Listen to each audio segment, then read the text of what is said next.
Yeah, welcome everyone. Thanks for joining us today for the first in-person event. It's called Feeding the City, Tackling Food Insecurity in Vancouver. My name is Juliana. I'm the Communications and Knowledge Translation Assistant at the Center for Sustainable Food Systems.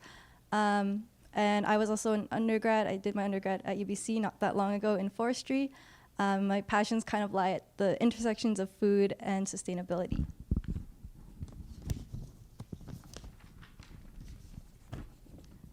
As we begin, I would just like to acknowledge that we are gathering today on the traditional, ancestral, and unceded territories of the Musqueam people.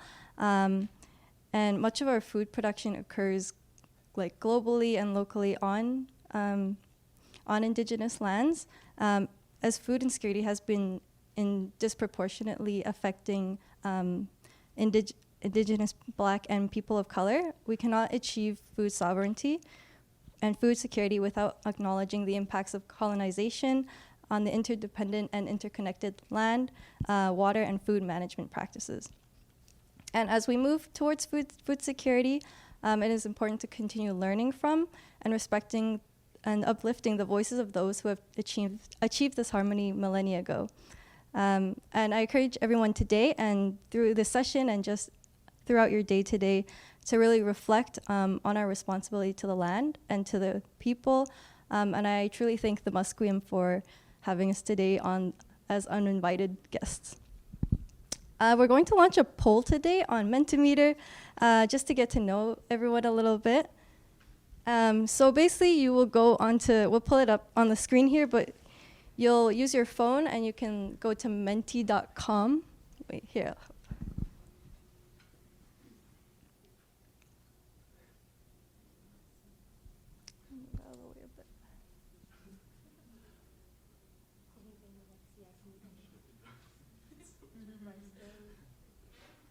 Anything with rice. Very true. Is that you?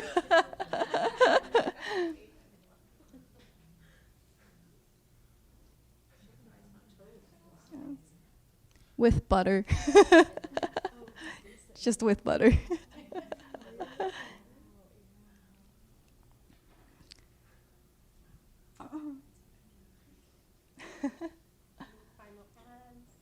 Yeah, I'll give you one more minute to add anything extra. No problem. Great, I love it. Thank you. I love the high presence of Indomie. Okay, we'll move on to the next question. Okay, so for this question, we want you to share your favorite food security-based community organization or space. So, for example, it could be one of the neighborhood houses, food stash, sprouts, if you're on campus, seedlings. Great. So we have Roots on the Roof, Urban Bounty, Food Runners, Garden Gate, Embark Hua Foundation, Agora Cafe, Food Stash, Save On, Backyard Garden, Downtown Eastside Neighborhood House, and big ones, Agora, UBC Farm, Sprouts, and the Food Hub Market. Great. Thank you. I love seeing this. Perfect.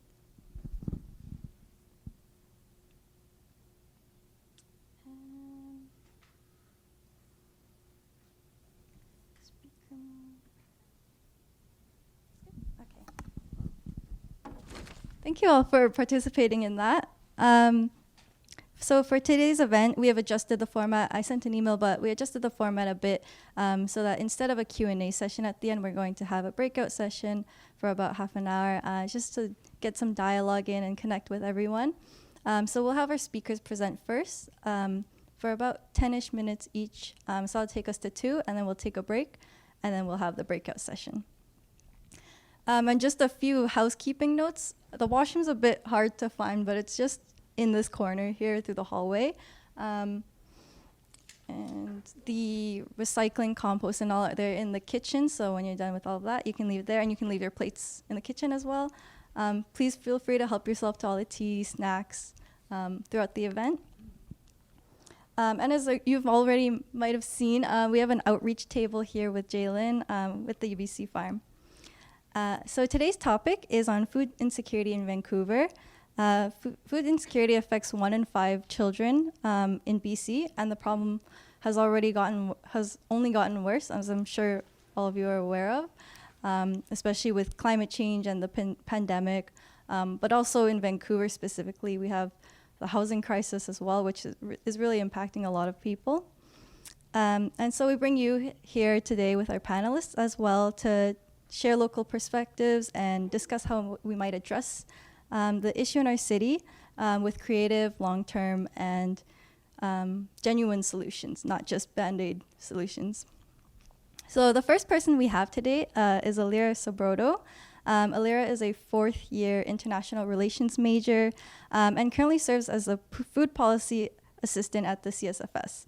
In this role, she collaborates with various departments, including UBC Food Services, to develop a campus food charter. While Alira's early education sparked her interest in policy analysis, her passion for sustainable food systems flourished after taking LFS 302B in her home country of Indonesia. And during her course, she worked alongside local village members to troubleshoot their cassava processing industry. So without further ado, allow Alira to come up here, take the stage, and I'll set up your presentation for you. Hi, everyone. Juliana gave me a very, I totally did not write that bio by myself. But yeah, I am so honored to be here to talk alongside Joey and Theo, who's literally out there doing the work, tackling food insecurity in the city. So I'm honored to be here. And the solutions that I'm going to talk about today is more policy oriented because that is kind of where my interest is at and where what I'm passionate about. I don't think we need this slide anymore. It's just, as Juliana said, I am a 4th-year international relations student, and throughout my undergrad degree, I've kind of honed this passion in policy analysis, research, as well as community engagement, both in non-food and food-related topics. And currently, I am a food policy assistant at the UBC Center for Sustainable Food Systems, where I have been learning just so much. And particularly, I am working on a project called the Food Charter. I am assisting the Food Charter Coalition in kind of starting and getting the ball rolling in the process of creating this Food Charter. Just a little bit more on that. The Food Charter Coalition is a committee. It is made up of different folks from different departments in UBC, both here, the Vancouver campus and the Okanagan campus. We have people from Public Health and Population and UBC Food Services, UBC Farm as well, UBC Wellbeing, Campus Community Planning, AMS Food Bank, as well as the Botanical Garden.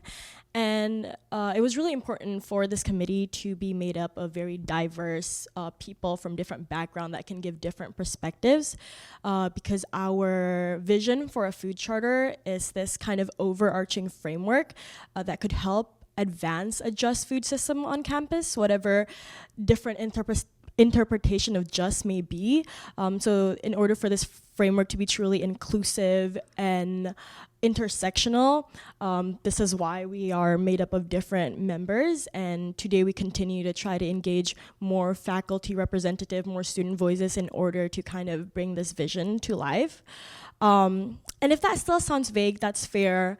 That's why I want to get more into the practicality of things and kind of direct the question to what problem are we trying to solve with the food charter. You know, when you hear about the food charter being this overarching framework, you might be like, oh, Lyra, we already have so many frameworks in UBC. Like, to name a few, we have the Okanagan Charter, the UBC Wellbeing Strategic Plan, the Food Action Framework, and the MS Sustainability Action Plan. And it's true, and these frameworks have done such great work in guiding food related and food relevant initiatives on campus, and it will continue to do so without the food charter.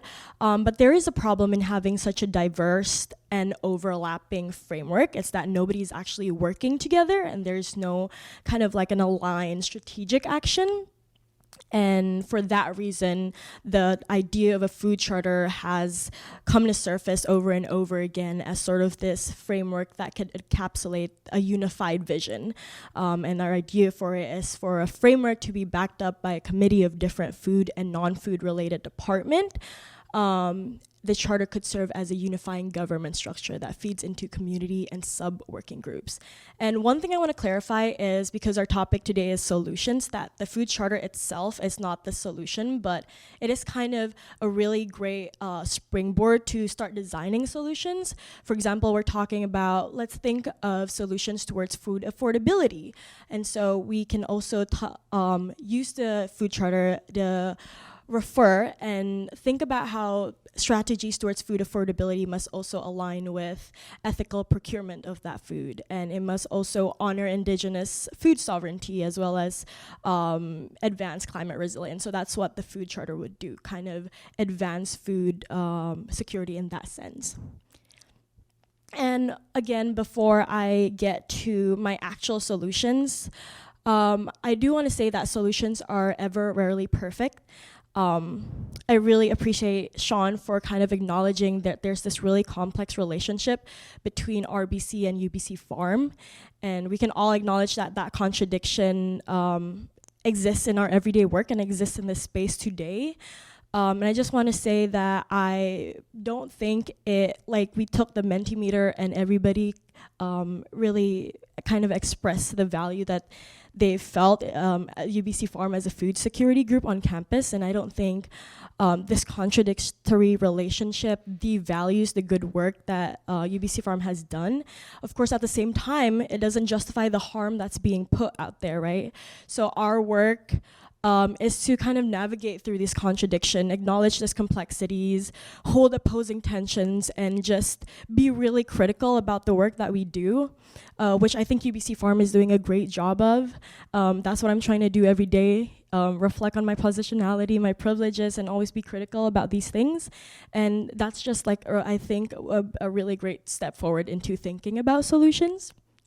And now into the solutions. So yeah, the first solution is, I will present two policy-oriented solutions today. The first one will be more leveraging on a pre-existing policy, which is the Vancouver Food Charter. And then the second one, more creating a new policy. So the first one is the Vancouver Food Charter. Similar to the definition of the campus food charter that we are working on, the Vancouver Food Charter is this overarching framework that lists the city's commitment to advancing a just and sustainable food systems. And in the document, they explore more about what this looks like, how it has to be economically viable, how it has to contribute to the social and environmental well-being of the city. And because there is this framework that has to take action on the city, there's also a food policy council in Vancouver that makes sure that this food charter is being that the government is being held accountable to these commitments that they have, and they have been doing great work on this. They hold community talks often about arising issues. Their most recent one is about food waste, and so they open the floor to relevant community members. They talk about food waste, and they come out with kind of policy amendments that may be effective, and then they will then forward this to the municipal government. So that's kind of what they do. Their big task is bridging this gap between the community and the government, so that there's issues turn into actions and turn into policies. Unfortunately, the Food Policy Council is not active in the moment. They are within this time period where I believe they are electing new members. And so since I think late 2022, they've been inactive, which means there is this gap where the bridge that the Food Council policy once built is not there at the moment, which is why that present issues may be very vulnerable to not being taken action. They also regularly meet 6 times a year. That's along with other extra meetings that they may have, and with 6 regular meetings a year, every time new issues come up and there's contemporary issues, it's very hard to respond in a really quick way. And they're also pretty underfunded. And so I believe that if there's more funding and there's more commitment into the Food Policy Council and to the Vancouver Food Charter, that at a policy level, we can increase government accountability to what's happening to the food insecurity issues on campus, in the city, not on campus. But I guess the campus is in the city. And for the charter itself, it is a document that's from 2007. And although it still poses a lot of relevance, over the past more than a decade, there are shifting priorities that must be highlighted. For example, this document has nothing explicitly mentioning Indigenous food sovereignty, which is such a big gap. This is supposed to guide the food systems of the city. So revising things like that and filling in those gaps would really, I think, advance food security from the policy side. And then my second solution is to create a food-specific welfare assistance program. From my research, there isn't anything like this. There are lots of resources. There are ways to get assistance. There's food hubs and food banks, and that's all wonderful resources, but there's also merit in having something like this. Right now, as we've mentioned, there's a lot of talk going around about how government solutions are all Band-Aid solutions. I don't know if you've heard about the grocery rebate. It's a one-time kind of grocery rebate, and not only is it very in its effect very quick and short term, but even in that short term, a lot of people are saying it's inadequate, right? So this is what I'm thinking of. It's just creating a food-specific welfare assistance programs that's sustained and ongoing. One that I could think of models from the Supplemental Nutrition Assistance Program in the US. And there is a lot of flaws with the US model of things, but starting this discussion and improving and trying to go from there could be a really good starting point. And obviously solutions is not just about modeling a solution that works somewhere else and plopping it somewhere else. There's so many different contextual reasons, but I think there's merit in getting it started because I feel like it's a big gap in policy that we have in the city. And since I'm running out of time, it's perfect because that's it. I'm done. So yeah, thank you everyone.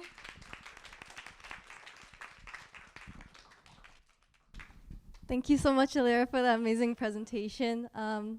Yeah, it was incredible. Thank you. I think also addressing the complex relationship and then talking about policies that's actually going on in Vancouver. Yeah, thank you so much for all of that.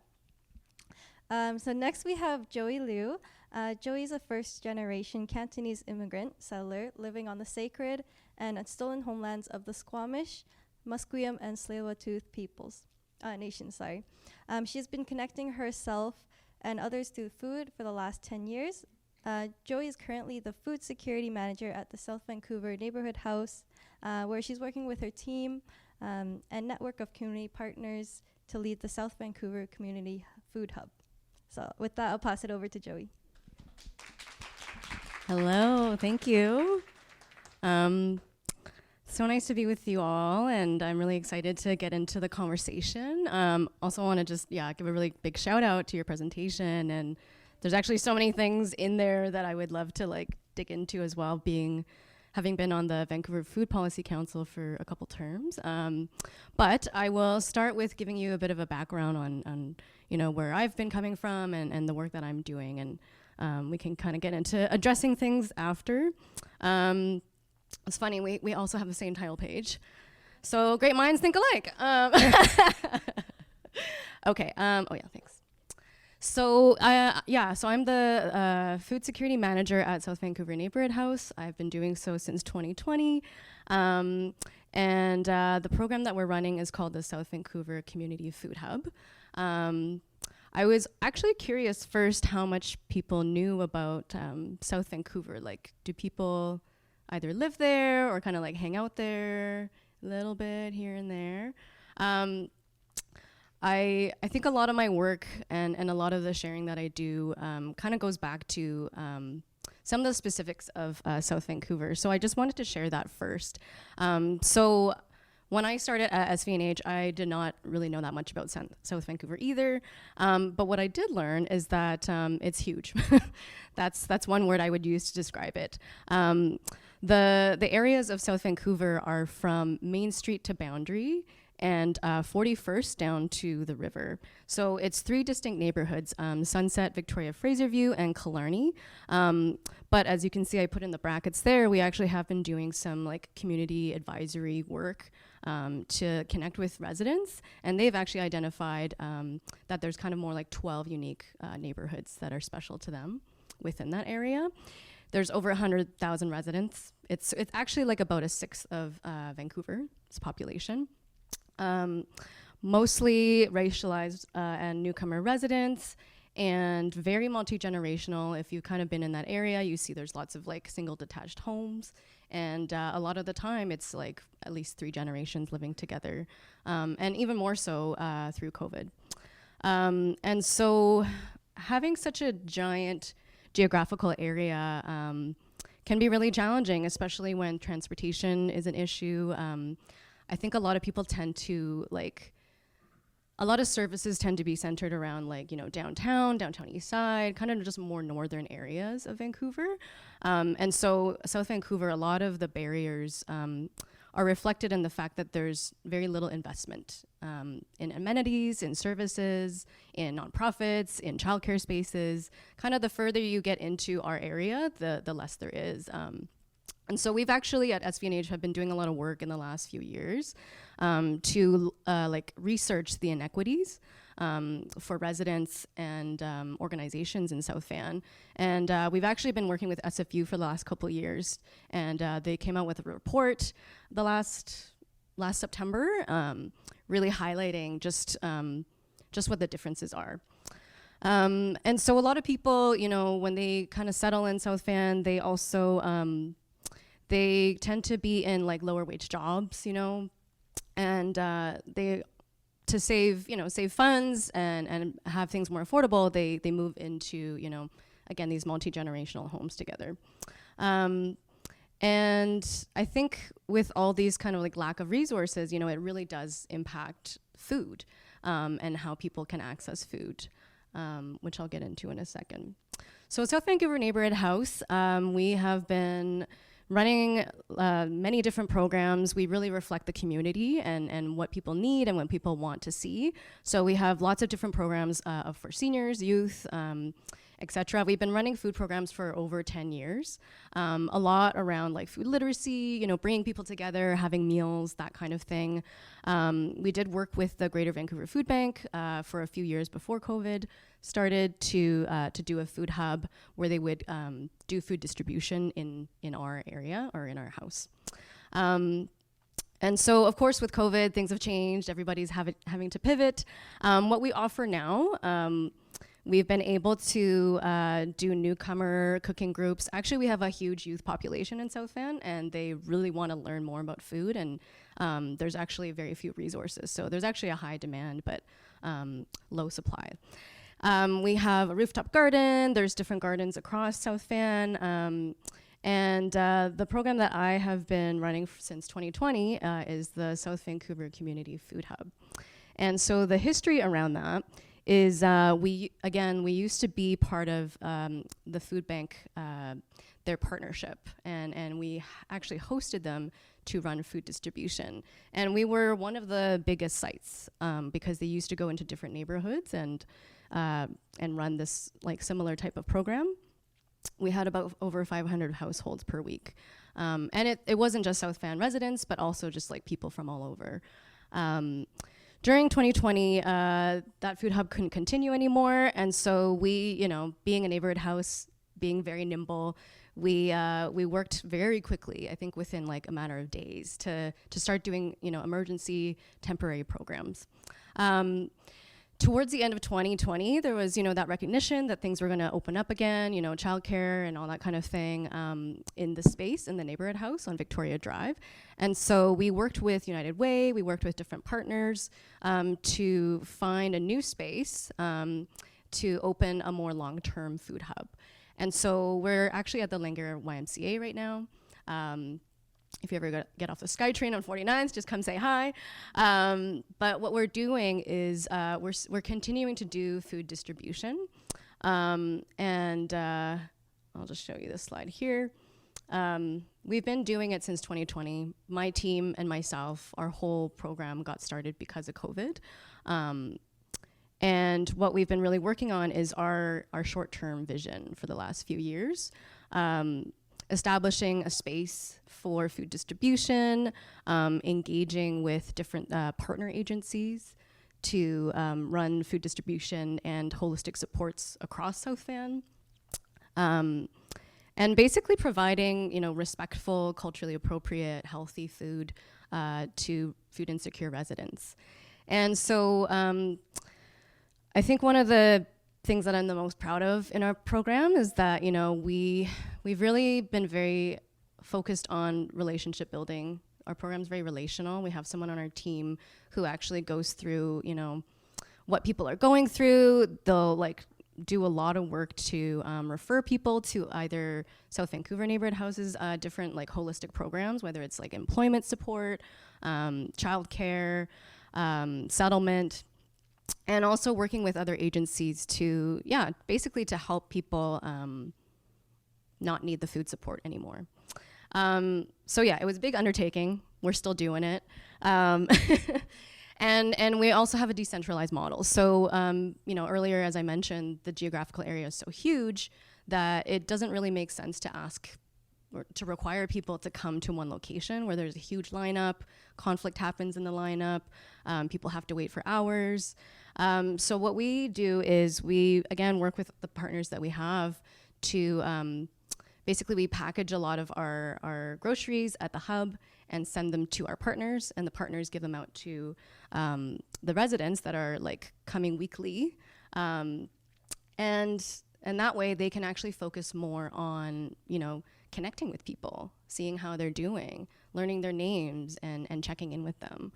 And offering, other, more referrals and holistic supports. And we have learned a lot in the last few years.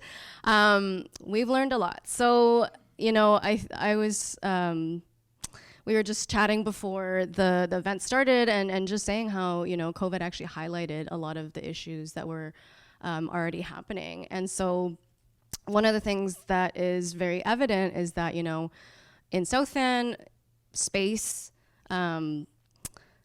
food assets, resources, all of those things need to grow. And because there's fewer nonprofits and fewer people doing the work, it's kind of been on SVNH and our partner agencies to do that. But what we really want to do is actually kind of leverage, all these different opportunities and to actually grow more so that there's more of everything and more people doing the work. And a lot of the sort of filling in of gaps has really been on the charity sector. And I think there needs to be kind of a push for more intersectional poverty reduction, that opportunity also around food to actually address social isolation and different issues that we're seeing. So one of the things that we've kind of been moving towards is long-term planning. And so one of the things I really kind of recognize is that we need both short-term and long-term at the same time. There's no way that we can kind of disrupt our program right now to be let's talk about food, community food kitchens and stuff like that when people need to put food on the table.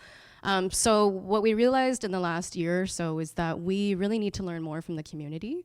And to convene the community so that we actually understand, much more deeply how people want to access food, and how they can actually be part of the solution, and how we can all work together to make things happen. So the future for us, and this, kind of tying back to what are the solutions for us, we need to do a lot more learning. We really are pushing hard right now to find resources to do a kind of community consultation and planning process, and kind of getting together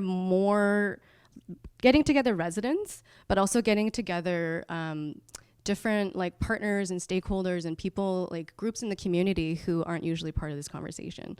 So for example, local businesses, Vancouver Coastal Health, the school board, all these different, basically all of the different groups, and really talking about these things together and figuring out who can do what and what kind of resources we already have and what we can grow together. And I think, as I mentioned, I hear some people say sometimes that are in my field, I really want to work myself out of a job. And what I actually really want to do is work myself into a different kind of job where, we're not really having to, help people bounce back. And I think that's actually still very important and it still needs to happen. But we really want to grow and build capacity for people to do cool things and thrive and, figure out how to kind of make their own dreams happen. So my last slide, I know we were asked to talk about solutions today, and I think for me, it's gonna take time. And so what I'm really kind of seeing now is the need for process, the need for figuring out how people can care for one another and relate to one another and to work things through together, because I think it's going to take more than either the government or charity or resident. I think we all need to get together, and all levels of government. I think having been on the Vancouver Food Policy Council, talking to councillors, a lot of it kind of is well, it's not really in our kind of wheelhouse, talk to the provincial government. But for me, it's all governments, all levels and all levels of community, and I think the more that we learn how to care for one another and talk to each other and work together, the more that we can actually find solutions together. So that's why I'm really happy too that we're doing this today together. And in terms of systems and things like that, there are some policies already at the city level that talk about food and kind of support food. But like Elira mentioned, the funding needs to be there as well. And what I've heard is that, even from councillors themselves, they say, well, you need to get a bunch of people and come on over and tell us what's going on.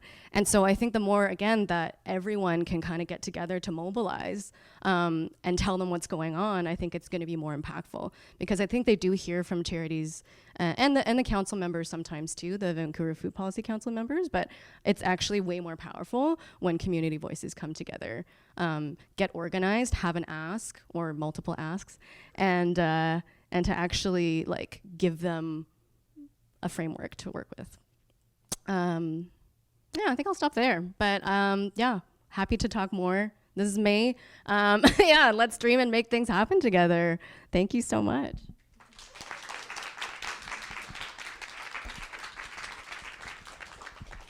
Thank you so much, Joy. Really great example of how the community is kind of leading the work with food insecurity and how we kind of need to get policy enacted as well.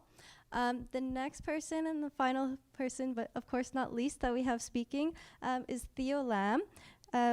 Theo serves as the Executive Director of Outreach, Quest Outreach Society, where she works to disrupt the cycle of poverty through access to healthy and affordable food.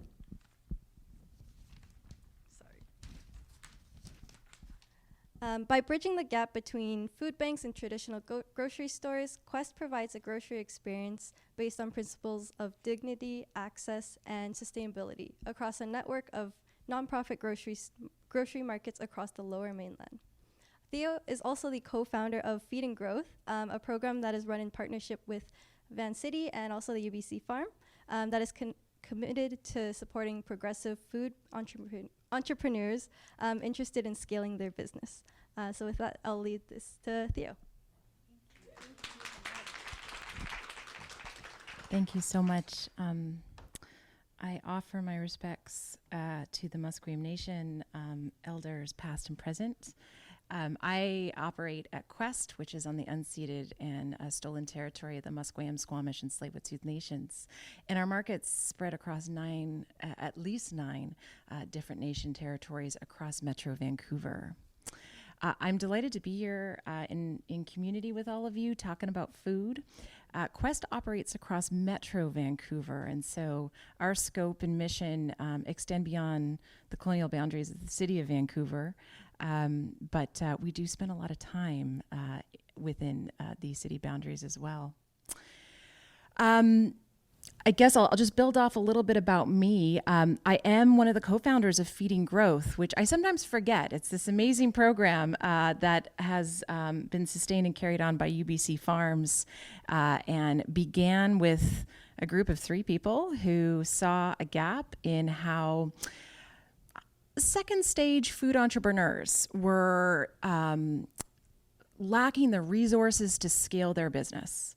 You know, they had something, they had a vision, they might have even had space and staff, but getting to that next stage of scale, like, gosh, I need a co-packer, I need rent, I need to figure out my HR policies, and because I'm now a culture leader of people.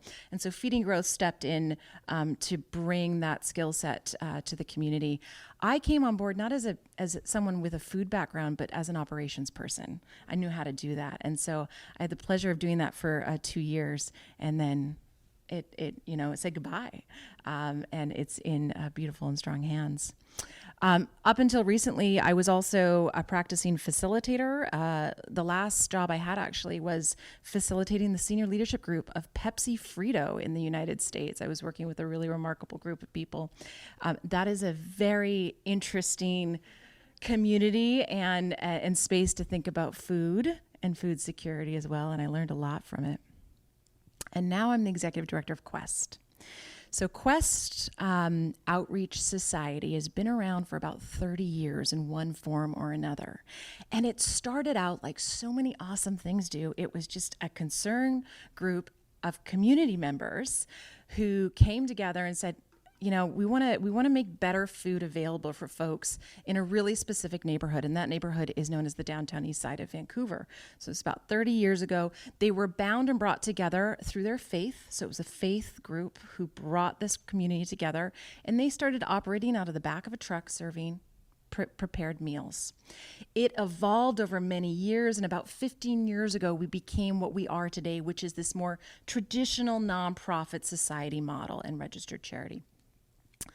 I joined in 2021, and it's been fascinating to be on board. We run currently 5 markets, grocery stores across Metro Vancouver. So 2 in Vancouver, one on the 700 block of East Hastings, right there on the border of what we think of as Strathcona and the downtown east side. One at 2020 Dundas, which is, you're starting to get East Vancouver, closer to Burnaby, to the North Shore. And then we also have a location in Burnaby, on the Burnaby-New West border, in Surrey, and in North Vancouver, very close to the Quay. You may have seen our spaces before, but maybe not. We kind of operate in this space where we want people to know where we are, but we're also trying to create a slightly confidential, anonymous experience. We don't like lineups outside of our markets. That's why we're always looking for spaces that people can come into.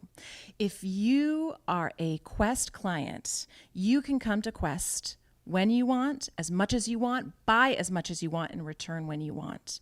You come in, you've got your Quest card. I always think it's like Costco, you know, you go in, you flash your card, and you're in. And then if you forget something, you get to come back, and you choose what you want. The difference is we are not a food bank. We recognize the power and importance of food banks. And we are not Walmart or No Frills either. We fill this gap in between the two because our clients come in and they spend their own money on the food, except the cost is different. It's 30 cents to the dollar, to the market dollar you would find in any traditional grocery store, which makes us a popular place for folks to want to be in, to buy their own food. That's why we have a vetting process to become a Quest client. It It's not without barriers, because it can't be, because we'd have a lot more people shopping who might not need us in the same ways. We have unprecedented numbers of people coming through our doors right now. Folks who are just facing the pinch of having to afford, their regular grocery bill every week. Our Quest clients come to us through referrals. So you could be referred through UBC. We get a lot of referrals through UBC. You could be referred through a social service agency, through a principal, a teacher, a school, a doctor, a nurse. Those are sort of the most popular channels that our clients come through, but our vetted list is quite long. It's something we're always tweaking. It's a living process, because on the one hand, we want to make sure anybody who needs us has access to us. And at the same time, we want to work with community leaders and professionals who know their client communities better than we do. We are not in the business of trying to determine the need. We are there once the need is determined to support with the products we source. How do we get our products?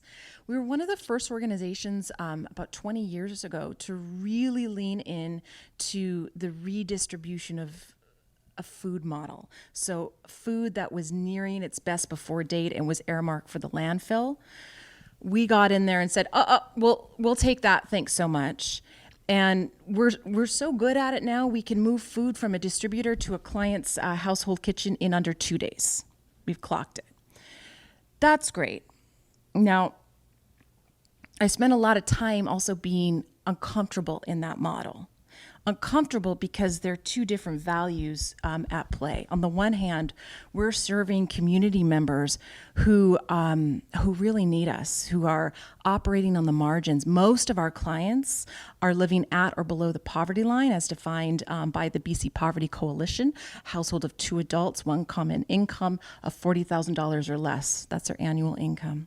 Most of our clients are probably also clients of the food bank as well. We have a lot of students. 40% of all Canadian university and post-secondary students identify as food insecure. We have a lot of folks who identify as seniors, and they have mobility issues as well. So we're constantly trying to think, well, how do we get out to the communities? It's a living process, but on the same, on the same hand, we also rescue food that would otherwise go to waste and move it quickly into our client community kitchens, which is great. But shouldn't we all be thinking around that model? I mean, and it's something I sort of have to walk through every day is, the redistributed model in the terms of Quest is definitely going to support communities who need it, who are operating closer to the margins. But that's no reason that popular, more mainstream traditional retailers can't start thinking about food distribution and food in their own markets in a different way. So that would be sort of the first piece I would put out there is how culturally and as a society do we look and consider the food we purchase, the kind that you get in the grocery store? Now we're seeing different movements out there. The ugly carrot movement, where you go out and you go to the farm stand and you get the imperfect looking carrot. But I'd really like to see that challenged even further in our more traditional grocery store settings. And it can start with yourself. The next time you go to the grocery store, take a look at how are you choosing your apples? How are you choosing your bananas? And how can we demonstrate in our own households that it doesn't have to be perfect and it can still be awesome? And we can also consider, where is our comfort level with that best before date? I'm not saying you want to eat expired food. That's not good for anyone. But best before is a very tricky line.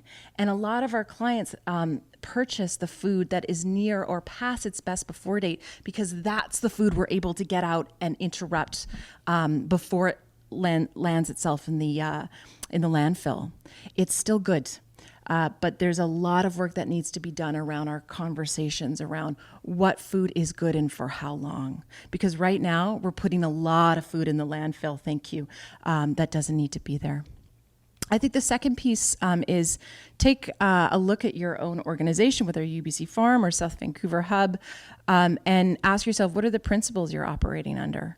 At Quest, we're thinking about Number one, taking care of our own people. We have a staff of close to 100 that I have to make sure are paid well enough so that they can afford to go buy the food that they need. So are we taking care of our people, and then are they able to take care of the client communities? We ask ourselves, are we creating beautiful spaces, because we believe beautiful spaces and beautiful product can help disrupt cycles of poverty? Are we celebrating our partners and allies? Are we in food security spaces talking about these issues? And are we getting the right product at the right time for our client communities? So those are our 5 operating principles. And anytime I go into a partnership conversation, I'm always trying to think, well, what's really driving the operations of this mission and vision and organization? I think the third piece is around creativity. It's awesome to be in a space like UBC and UBC Farms, setting the conditions for creative solutions. Often they come out of emergencies, and I'll sort of close with this example. I was one of the, and it was in a previous role, a nonprofit I was working with, part of the group that came together in Vancouver's downtown east side at the beginning of COVID. I'd love to tell you this was a thought out, pre-planned group of people. Honestly, it was just a group of like frustrated community leaders, volunteers, nonprofit leaders, some city staff, just a group of people who got together on a Zoom and said, so how are we feeding the 5,000 people in the downtown east side core? How are they going to get food through COVID and these, remember those first few months, nobody knew what was happening. And out of that group, a very formal group was formed actually that continues to this day. That's where the partnerships and the conversations started to happen. And it was that creativity and the conditions set for it, that new prepackaged meal programs, hot meal programs, local entrepreneurs and businesses were brought in. I mean, entire restaurants and kitchens were shut down. So we had entrepreneurs saying, hey, I've got all this product. I'm trying to figure out my own situation. I've had to lay off my staff, but how can we help? And so all of these amazing sort of micro relationships started popping up.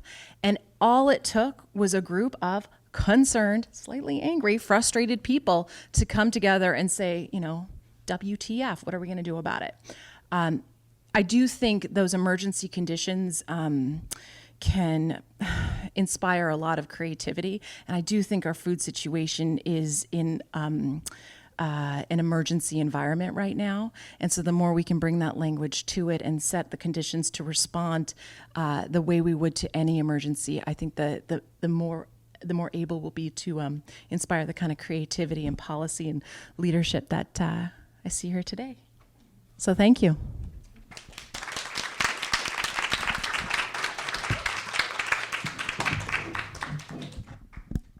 Thank you so much for that, Theo. Really great to get a look at what all the diverse work that Quest is doing. And that felt very poetic, that whole presentation. So we're going to take a 5-minute break and we'll reconvene for a breakout session. If you can sit in any of these closer circles, the chairs that I kind of formed in semicircles for some group dialogue, that would be great. And yeah, we'll see you in 5 minutes. Feel free, the washroom's there, and then feel free to take more snacks as well.